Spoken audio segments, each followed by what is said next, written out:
हरे कृष्णा। आप सभी को पुत्रदा एकादशी की बहुत सारी शुभकामनाएं। आज है 5 अगस्त 2025 मंगलवार का दिन।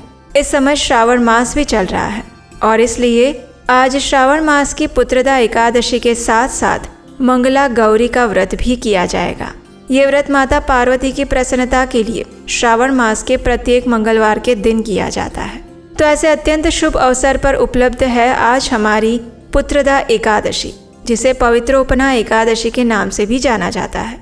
तो चलिए आज के इस प्रातः काल में शुभ और मंगल घड़ी के अंदर हम इसी पुत्रदा एकादशी की पौराणिक कथा का श्रवण करते हैं। आइए आज की कथा आरंभ करते हैं।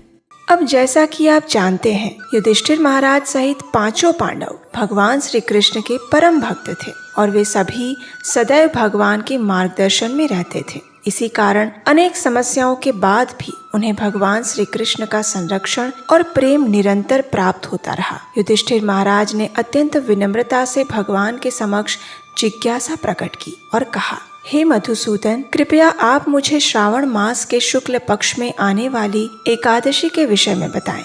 कृपया उसके महत्व का वर्णन करें।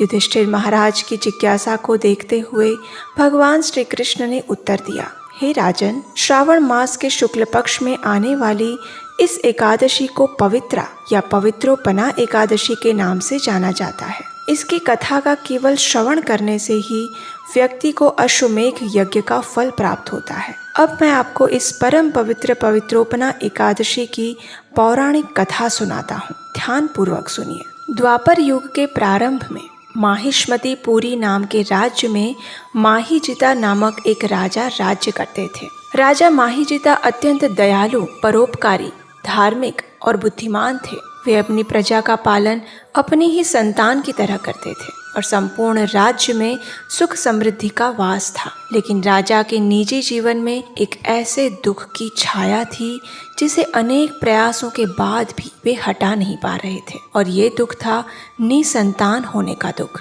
जी हाँ, लंबी प्रतीक्षा और अनेक प्रयासों के बाद भी राजा की स्वयं की कोई संतान न होने के कारण राजा सदैव उदास रहते थे। पुत्रहीन होने की ये अवस्था उन्हें अंदर ही अंदर पीड़ा पहुंचा रही थी। आखिर एक दिन राजा ने अपनी सभा में विद्वान सलाहकारों से इस विषय में चर्चा करने का निश्चय किया। राजा ने कहा, मैंने अपने वर्तमान जीवन काल में कोई पाप कर्म नहीं किया, ना ही कभी मेरे राजकोष में अनैतिक लक्ष्मी का वास रहा है। मैंने अपनी प्रजा का पालन अपनी संतान की तरह किया है और सभी वैदिक नियमों का श्रद्धापूर्वक पालन भी किया है। इसके पश्चात भी मैं आज संतान सुख से वंचित हूँ। कृपया इसका कारण बताएं। राजा की बात सुनकर सभी विद्वान जन विचार मग्न हो गए। उन्होंने निर्णय किया कि वे राजा की समस्या का समाधान ढूंढने हेतु किसी महान ऋषि का मार्गदर्शन लेंगे। इस प्रकार निर्णय लेकर वे सभी जंगल में जाने के लिए निकल पड़े। लंबे समय तक विभिन्न ऋषियों से मिलते हुए वे सभी अंत में महान तपस्वी लोमस ऋषि के आश्रम में जा पहुंचे। आपको जानकर आश्चर्य होगा कि ये वही लोमस ऋषि है जिन्हें वरदान मिला था कि जब उनके शरीर पर से सारे बाल गिर जाएंगे तभी उनकी मृत्यु होगी। और ये सुनकर आपको अधिक आश्चर्य होगा कि लोमस ऋषि के शरीर का एक बाल ब्रह्मा जी के 12 घंटे बाद यानी 4 अरब 320 करोड़ वर्ष बाद गिरता था। और इतना ही नहीं, लोमस ऋषि के शरीर पर ऐसे अत्यधिक मात्रा में केश राशि थी। अब आप सोचिए कि इतने वर्षों से वे तपस्या कर रहे थे और इस कारण उनके चारों ओर दिव्य तेज की आभा छाई हुई थी। जब राजा के विद्वानों ने लोमस ऋषि को देखा तो उन्होंने उनके पास जाकर विनम्रता से दंडवत प्रणाम किया और प्रार्थना करते हुए कहा, हे ऋषिवर, ईश्वर की परम कृपा से आज हमें ये सौभाग्य प्राप्त हुआ है कि हमें आपके दर्शन प्राप्त हुए। राजा के विद्वान जनों को देखकर लोमस ऋषि ने उन्हें आशीर्वाद देते हुए कहा, आप सबका कल्याण हो। कृपया आपके यहाँ आने का प्रयोजन बताएं। ये सुनकर विद्वानों ने कहा, हे ऋषिवर, पृथ्वी पर आपसे श्रेष्ठ कोई नहीं है। आप तो त्रिकालज्ञ हैं और जानते ही हैं कि हमारे राजा माहिजिता ने हमें अपनी संतान की तरह रखा है, लेकिन दुर्भाग्य से अभी तक उनके भाग्य में संतान योग का उदय नहीं हुआ। इस कारण हमारे राजा अत्यंत दुखी और चिंतित रहते हैं। कृपया इसका कोई समाधान बताएं ऋषिवर। राजा के विद्वान जनों की आर्द्र प्रार्थना सुनकर लोमस ऋषि ध्यानमग्न हो गए और कुछ क्षण बाद आंखें खोलकर उन्होंने उपस्थित महानुभावों से कहा, आपके राजा पूर्व जन्म में एक वैश्य थे। उन्होंने कई नगरों में जाकर व्यापार किया था और अपनी संपत्ति का उपार्जन करने हेतु उन्होंने कुछ अनैतिक कार्य भी किए थे। एक समय आपके राजा ज्येष्ठ मास के शुक्ल पक्ष की द्वादशी के दिन यात्रा कर रहे थे। यात्रा के दौरान वे थकान और प्यास से त्रस्त होकर एक सुंदर तालाब के पास पहुँचे। जैसे ही वे उस तालाब के पास पानी पीने पहुँचे, उसी क्षण एक गाय भी गर्मी में प्यास से मारे अपने ताजे जन्मे हुए बछड़े के साथ वहां पानी पीने आई थी, लेकिन आपके राजा ने निर्दयता पूर्वक उसे धक्का देकर वहां से हटा दिया और खुद पानी पीने लगे।